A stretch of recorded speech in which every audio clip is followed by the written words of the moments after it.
तो पूर्णांक का समुच्चय देखो, ये पहला चैप्टर खत्म हो गया है, ठीक है। अब दूसरा चैप्टर एक्सरसाइज 1B चल रहे हैं। इसमें के नियम कानून जितने हैं पहले हम देख लेते हैं, उसके बाद एक्सरसाइज पे चलेंगे, ठीक।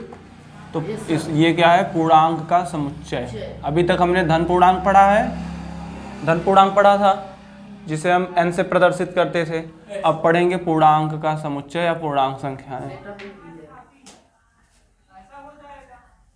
सेट ऑफ इंटीजर, ठीक है। तो समुच्चय से पहले पूर्णांक आता आ रहा है। तो पूर्णांक है क्या, ठीक। पूर्णांक ये चीज क्या है, तो ये संख्याएं देखो,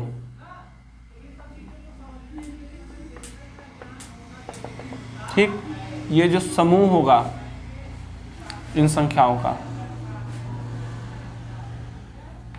मतलब ऐसी संख्याओं का समूह जिसमें धन पूर्णांक, ऋण पूर्णांक तथा शून्य हो।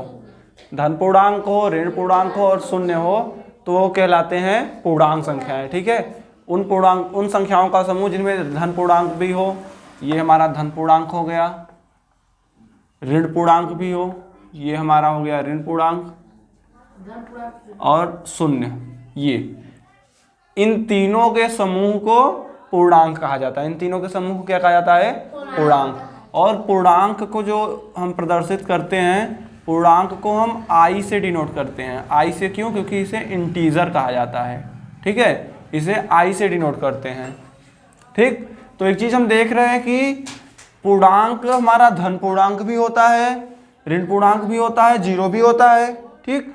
तो जो धन पूर्णांक होता है उसे हम n से प्रदर्शित करते हैं कि नहीं करते हैं? धन पूर्णांक जो होता है उसे n से प्रदर्शित करते हैं कि नहीं करते हैं? तो हम ये चीज देख रहे हैं कि ये जो हमारा n है वो इस i में आ रहा है कि नहीं आ रहा है। मतलब जो n है वो i में क्या है, सम्मिलित है, i में भी है। ये जितने भी n, मतलब n की जितनी भी संख्याएं हैं वो भी i में हैं। तो n में जो है वो यही है 1 2 3 4 5 डॉट डॉट डॉट। तो ये संख्याएं इसमें है, तो इसलिए हम इसको ये कह सकते हैं कि n proper subset of i, इसे कहते हैं प्रॉपर सबसेट। प्रॉपर सबसेट मतलब ये जो होता है उपसमुच्चय होता है, ठीक है। उपसमुच्चय मतलब n जो है वो i का उपसमुच्चय है, क्योंकि i में भी क्या है, n है।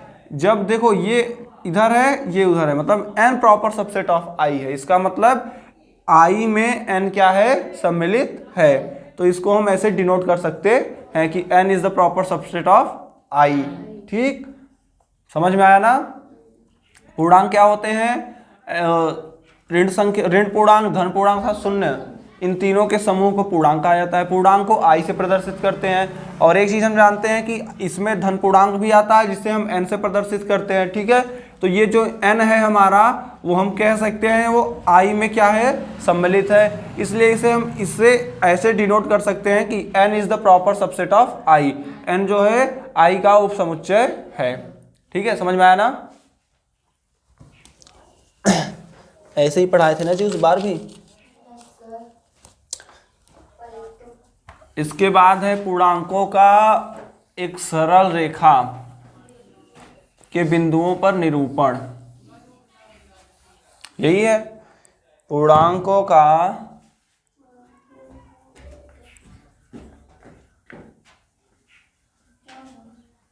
एक सरल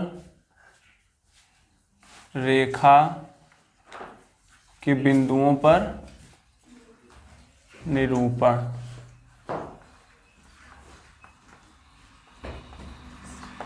ठीक, ये है। अब देखो पूर्णांक, अब सरल रेखा क्या होता है, सरल रेखा मतलब एक सीधी रेखा को खींच दो, वही होता है सरल रेखा। तो हमें इसको एक लाइन बना के, एक स्ट्रेट लाइन बनाकर उस पर पूर्णांकों को निरूपित करना है। तो पूर्णांक हमारे यही होते हैं, एक इधर अपना धन पूर्णांक, इधर जीरो और इधर हमारा ऋण पूर्णांक, यही होते हैं पूर्णांक हमारे। तो अब इन्हीं को हमें नंबर लाइन पे डिनोट करना है। तो एक लाइन हम खींच दे रहे हैं, अब बीच में एक जीरो कर दे रहे हैं, और जीरो के दाहिने साइड जो रहेगा हमारा वो धन पूर्णांक रहेगा और जीरो के बाएं साइड जो रहेगा हमारा ऋण पूर्णांक, मतलब इधर धन पूर्णांक होगा पॉजिटिव इंटीजर और इधर ऋण पूर्णांक होगा निगेटिव इंटीजर। मतलब -1, -2, -3, -4, -5, -6 डॉट डॉट डॉट पूरा ऐसे जाएगा। इधर 1 2 3 4 5 6 ऐसे जाएगा। अब देखो नंबर लाइन पे तो हमें डिनोट करना है पूर्णांकों को, तो ऐसा नहीं है कि इनके बीच में जो डिस्टेंस रहेगा वो कुछ भी हो, इसको थोड़ा पास कर दें, इसको थोड़ा दूर कर दें, ऐसा नहीं। हमें बराबर बराबर भागों में लाइन पे बांट के तभी डिनोट करना है, एक बराबर भागों में, ठीक है। इनके बीच अगर इतना डिस्टेंस है तो इनके बीच भी इतना डिस्टेंस होना चाहिए, मतलब एक बराबर भागों में बांटना पड़ेगा, बराबर बराबर भागों में बांटकर करेंगे। अब जैसे इसका अभी हमें कोई मात्रक पता नहीं है तो इसे 1 इकाई 2 इकाई 3 इकाई 4 इकाई पढ़ेंगे, ठीक, ऐसे पढ़ेंगे।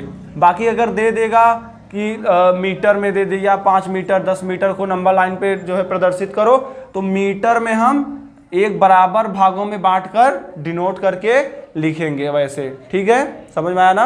अब बाहर ज़्यादा मत देखो ना, पीट देंगे हम, दिमाग सही हो जाएगा तुरंत। पूछ लेंगे खड़ा करके, पता चल जाएगा कितना पढ़ी हो कितना नहीं।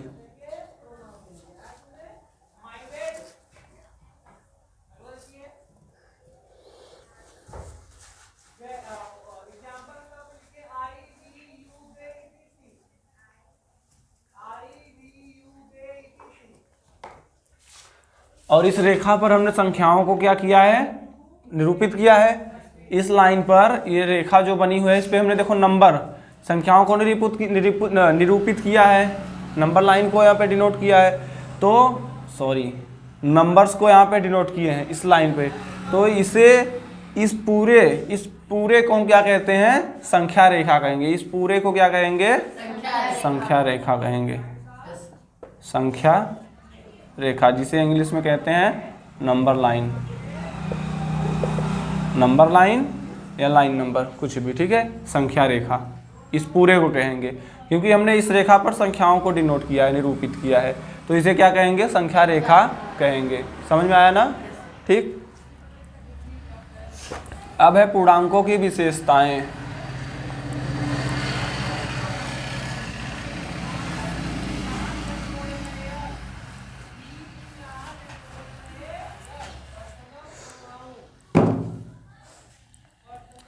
पूर्णांकों की विशेषताएं, अब देखेंगे पूर्णांकों की विशेषताएं क्या क्या है।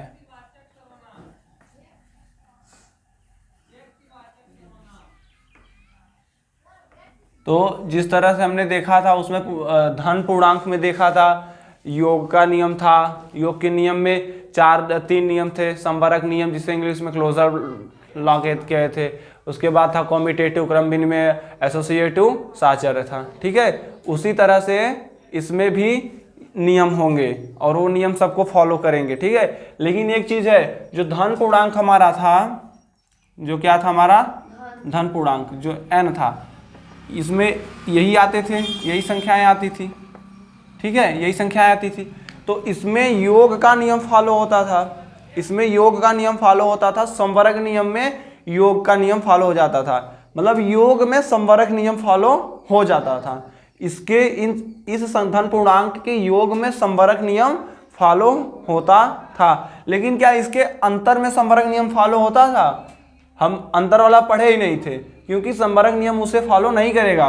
क्यों नहीं करेगा? क्योंकि संवरक नियम हमारा क्या कहता है कि जब भी हम दो धन पूर्णांकों को आपस में जोड़ेंगे तो हमें एक धन पूर्णांक ही मिलेगा। लेकिन यहाँ पे अगर हम घटाएंगे तो देखो अंतर करें, अगर ये 2 - 3 कर दे तो हमें -1 मिल जा रहा है, मिल रहा है कि नहीं मिल रहा है? अगर हम चलो अच्छा 4 - 3 कर दे रहे हैं, 1 मिल रहा है, ठीक, 1 मिल जा रहा है, 1 मिल जा रहा है। ये तो धन पूर्णांक है, लेकिन क्या ये धन पूर्णांक है?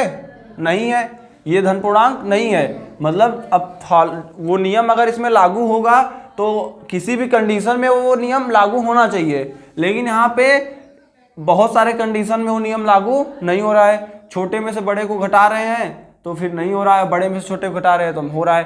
तो संवरक नियम यहाँ में अंतर के नियम में फॉलो नहीं हो रहा था, जबकि पूर्णांक में जो होगा संवरक नियम अंतर के नियम में फॉलो करेगा। ये अंतर के नियम में, संवरक नियम हमारा अंतर के नियम में फॉलो करेगा, ठीक है। अंतर में संवरक नियम लागू होगा। कैसे होगा? देखो, पूर्णांक हमारे कौन कौन से हैं? यही है पूर्णांक,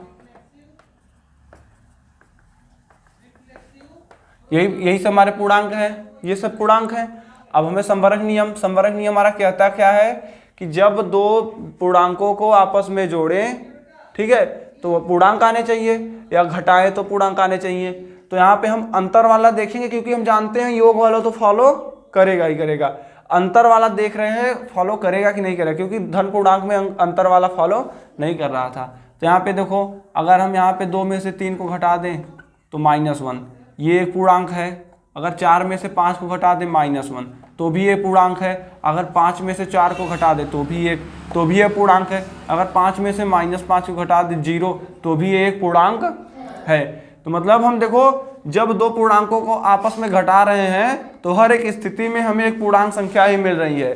तो मतलब अंतर में जो संवरक नियम है वो लागू हो रहा है, जबकि धन पूर्णांक में लागू नहीं हुआ था, पूर्णांक में लागू हो रहा है। उसी तरह से योग वाला भी लागू होगा। योग के नियम हो चाहे गुणन के नियम हो, 3 नियम थे योग के, 4 नियम थे गुणन के, वो सारे नियम पूर्णांकों में क्या होंगे? लागू होंगे, वो सब इसमें फॉलो हो जाएंगे। एक नियम इसमें और एक्स्ट्रा है, निरसन नियम। निरसन नियम।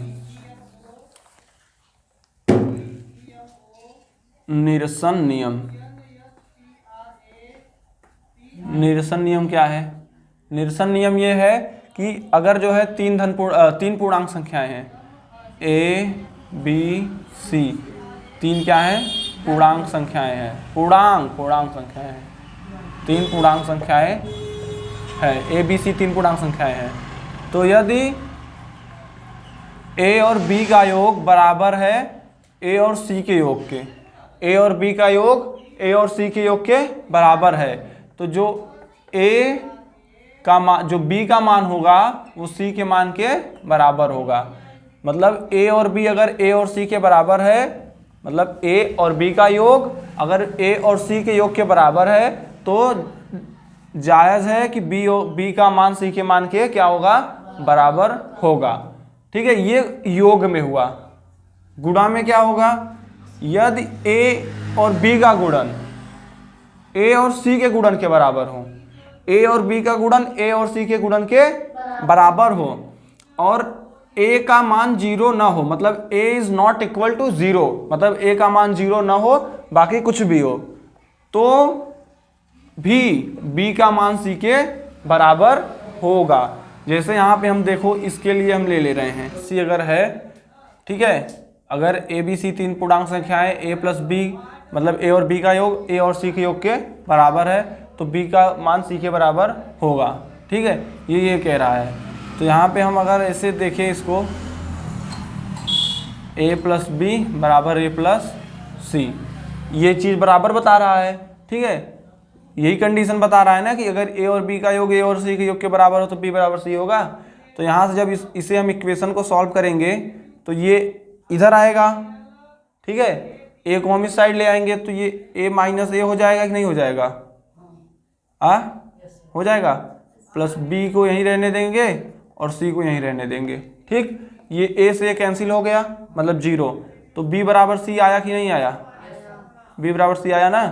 तो वही चीज़ यहाँ पे बता रहा है कि अगर A और B का योग बराबर है A और C के योग के, तो B का मान C के बराबर होगा। ठीक, ऐसे। और इसी तरह से ये गुणा वाला भी हो जाएगा। जैसे यहाँ पे AB बराबर दिया है AC, तो जब इसको हम इधर लाएंगे, इस इक्वेशन को जब सॉल्व करेंगे, तो देखो हम जानते हैं कि ये दोनों बराबर हैं। ठीक है, ये दोनों एक ही हैं, तो ये दोनों कट जाएंगे, तो भी B बराबर C आया, जो यहाँ पे बता रहा है। ठीक है, इस तरह से।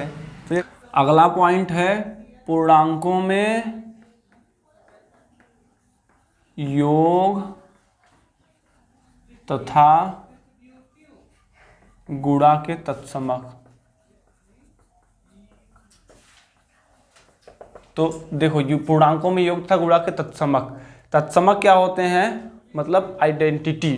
ठीक है, क्या होगा, तत्समक आइडेंटिटी। तो इसमें पूर्णांकों में योग और गुणा का एक एक ही आइडेंटिटी होता है, योग का एक आइडेंटिटी होता है और गुणा का भी एक ही आइडेंटिटी होता है। तो हम देख रहे हैं यहाँ पे, अच्छा योग का आइडेंटिटी, ठीक है, योगात्मक तत्समक कहें या योग के तत्समक कहें, तो योगात्मक तत्समक हम देख ले रहे हैं। एडिटिव आइडेंटिटी ये क्या होगा, तो पूरे पूर्णांकों में जितने भी पूर्णांक हैं उसमें केवल दो संख्याएं हैं, एक संख्या योग के लिए है, एक संख्या गुणा के लिए है। तो योग के लिए संख्या वो कौन सी है, 0 है।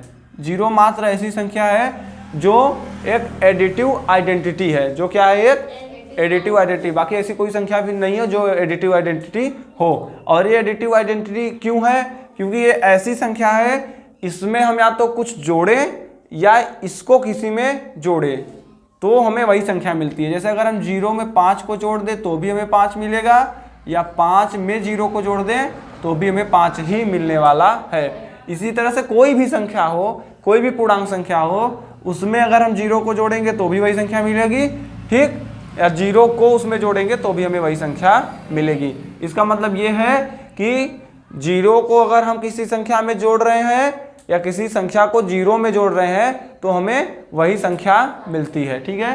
तो इसीलिए इसे क्या कहा जाता है, एडिटिव आइडेंटिटी कहा जाता है। 0 को क्या कहा जाता है, एडिटिव आइडेंटिटी कहा जाता है। मतलब योगात्मक तत्समक 0 है, 0 को एडिटिव आइडेंटिटी कहा जाता है। इसी तरह से गुणात्मक तत्समक, मल्टीप्लिकेटिव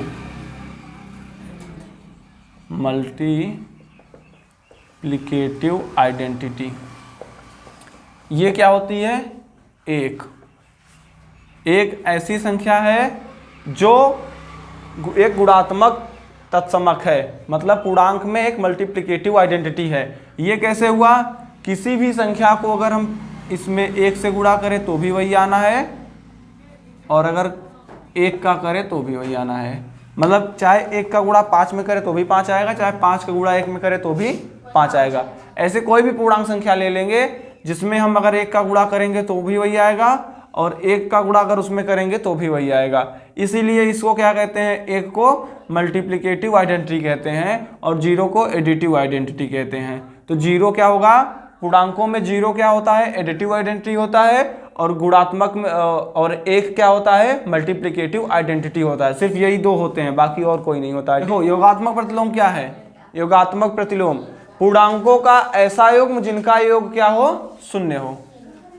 पूर्णांकों का, चुप रहो जी, पूर्णांकों का ऐसा युग्म जिनका योग क्या हो, जिनका योग 0 हो, जिनका योग 0 हो, तो वो एक दूसरे के योगात्मक, तो वो एक दूसरे के क्या होते हैं, योगात्मक प्रतिलोम कहलाते हैं, ठीक है। तो जैसे अगर हम कोई भी संख्या, कोई भी पूर्णांक ले लें, ठीक है, 5 ले लिए, ठीक है। अब इसका युग्म 0 कब होगा, जब इसका विपरीत हम जोड़ेंगे, मतलब -5 जोड़ेंगे तभी तो 0 आएगा। जैसे हमने 6 ले लिया तो इसका जब विपरीत जोड़ेंगे तभी तो 0 आएगा, ठीक है। तो ये देखो, जो ये संख्या है, ये संख्या जो है, इसका योगात्मक प्रतिलोम ये संख्या हुई कि नहीं हुई, जो ये संख्या है इसका योगात्मक प्रतिलोम ये संख्या हुई कि नहीं हुई। तो योगात्मक प्रतिलोम का परिभाषा होता है पूर्णांकों का ऐसा योग जिनका योग 0 हो, तो योगात्मक प्रतिलोम होते हैं। तो ये संख्या है, इसका योगात्मक प्रतिलोम, जब इसका योग 0 कब होगा, इसका युग्म 0 तब होगा जब इसका हम एक उल्टा लेंगे, इसका विपरीत लेंगे, ठीक है। जब इसका विपरीत लेंगे तभी इसका योग 0 होगा, इसका विपरीत नहीं लेंगे तो इसका योग 0 नहीं होगा। तो इसका विपरीत हमने -5 ले लिया तो योग 0 आया, इसका -6 ले लिया तो योग 0 आया। तो ये जो है इसका, इस संख्या का योगात्मक प्रतिलोम ये हो गया, इस संख्या का योगात्मक प्रतिलोम ये हो गया। मतलब अगर हम कोई संख्या a ले रहे हैं, कोई भी संख्या क्या ले रहे हैं, a, और इसका युग्म मतलब जोड़ा, ठीक है। तो इसका योग 0 कब आएगा, जब इसका विपरीत लेंगे, तो इसका विपरीत -a लेंगे तभी तो ये 0 आएगा। अब 0 आ गया तो मतलब यहाँ से हम देख रहे हैं ये संख्या है और इसका विपरीत ये संख्या है, इसका योग 0 आ रहा है, मतलब इसका योगात्मक प्रतिलोम क्या होगा, a का योगात्मक प्रतिलोम क्या होगा, -a होगा।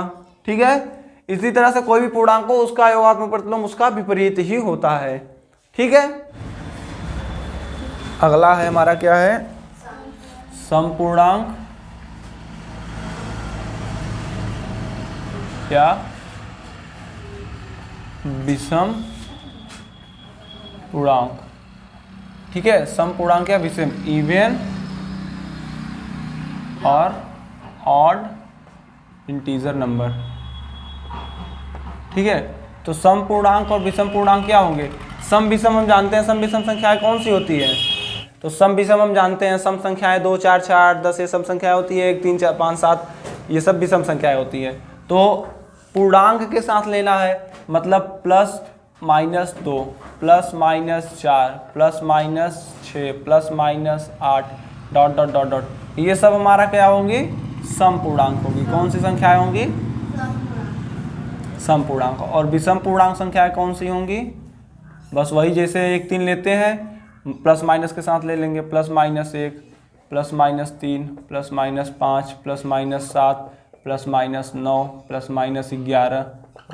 ये सब हमारी कौन सी संख्याएं होंगी, विषम पूर्णांक संख्याएं होंगी। ठीक, देखो पूर्णांक का निरपेक्ष मान। ठीक है, इसमें यदि एक क्या है, पूर्णांक है, तो जो a है इसका जो निरपेक्ष मान होगा, पहली बात तो इसे हम ऐसे प्रदर्शित करेंगे, जिसे हम इसे क्या कहते हैं, a के बगल एक लाइन, a के उधर उस साइड, मतलब दोनों तरफ एक लाइन के अंदर इसको रखते हैं।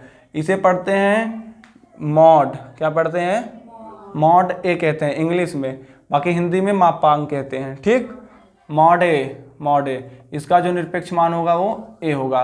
ठीक है, सीधी सी बात है कि निरपेक्ष मान, पूर्णांक का निरपेक्ष मान जिसे हम ऐसे प्रदर्शित करते हैं, इसके अंदर चाहे ऋणात्मक हो चाहे धनात्मक कोई भी संख्या होगी, उसका निरपेक्ष मान हमेशा वही संख्या होगी, लेकिन पॉजिटिव के साथ होगी। अगर ये -a हो जाए तो भी इसका जो निरपेक्ष मान होगा वो a ही रहेगा, हमेशा धनात्मक। ठीक है, अगर इसकी जगह कोई संख्या हो 5 तो इसका निरपेक्ष मान क्या होगा, 5 ही होगा। ठीक है, अगर कोई संख्या है मॉड -8 तो भी इसका निरपेक्ष मान केवल 8 होगा, मतलब वही संख्या होगी, लेकिन वो संख्या क्या होगी, धनात्मक होगी। क्या होगी, धनात्मक।